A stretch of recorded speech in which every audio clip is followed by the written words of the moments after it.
आपका स्वागत है शॉर्ट हैंड गुरु यूट्यूब चैनल पर। डिक्टेशन शुरू होगा। 3, 2, 1 स्टार्ट।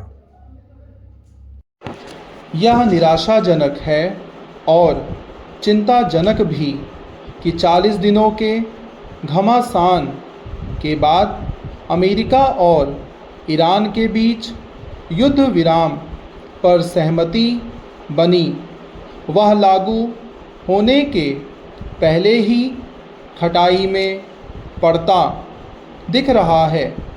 इसका कारण यह है कि लेबनान में इज़राइल के हमले थमे नहीं।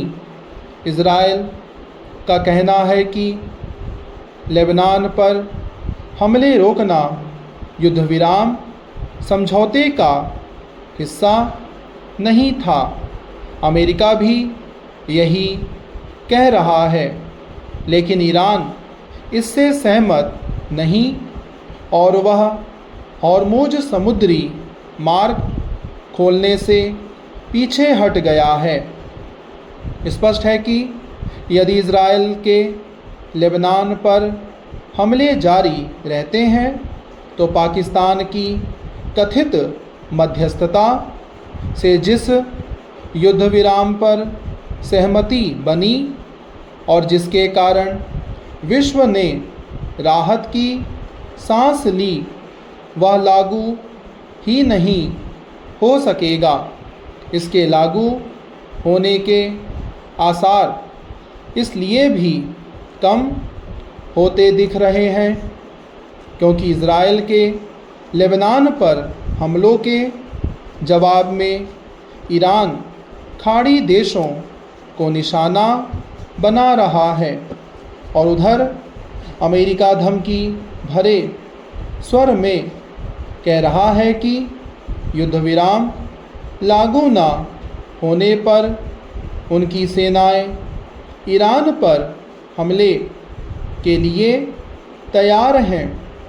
युद्ध विराम कितनी नाजुक स्थिति में है, इसका पता इससे भी चलता है कि वार्ता के लिए ईरान का जो प्रतिनिधिमंडल इस्लामाबाद पहुंचने वाला था, उसका फ़िलहाल वहां जाना तय नहीं।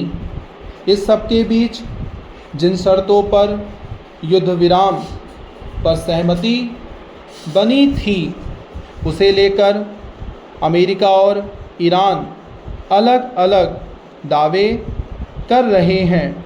दोनों पक्ष एक दूसरे पर यह आरोप लगा रहे हैं कि वे उनकी मंशा सही तरह समझे नहीं।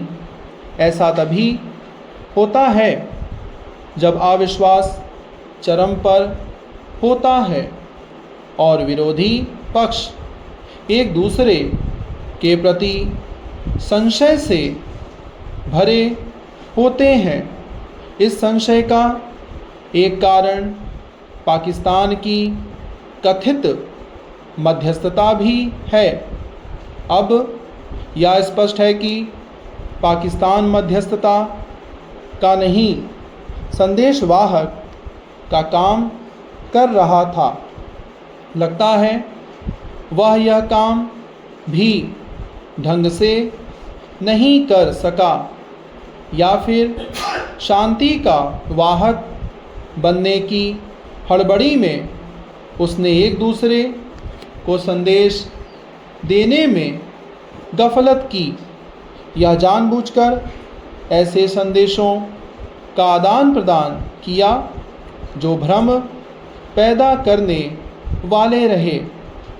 यह समझना कठिन है कि अमेरिका ने क्या सोचकर पाकिस्तान को अपना हर कारा बनाया, क्योंकि उसका इज़राइल के कोई संपर्क संवाद ही नहीं और ईरान भी उस पर बहुत भरोसा नहीं करता। यदि अमेरिका और ईरान वास्तव में युद्ध विराम पर बातचीत के माध्यम से विवादों का हल करना चाहते हैं तो उन्हें ऐसे किसी भरोसेमंद मध्यस्थ का चयन करना होगा जिसकी कुछ साख हो।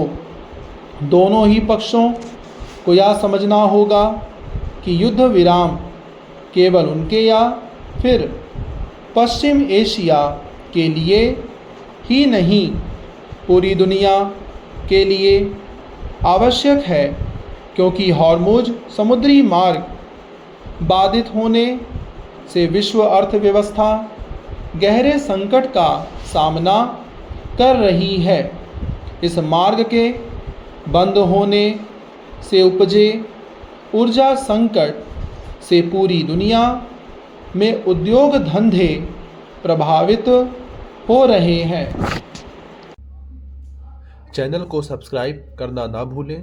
फ्यूचर के डिक्टेशन और लाइव स्टेनो स्किल टेस्ट देने के लिए साथ में लाइक और शेयर जरूर करें वीडियो को। धन्यवाद।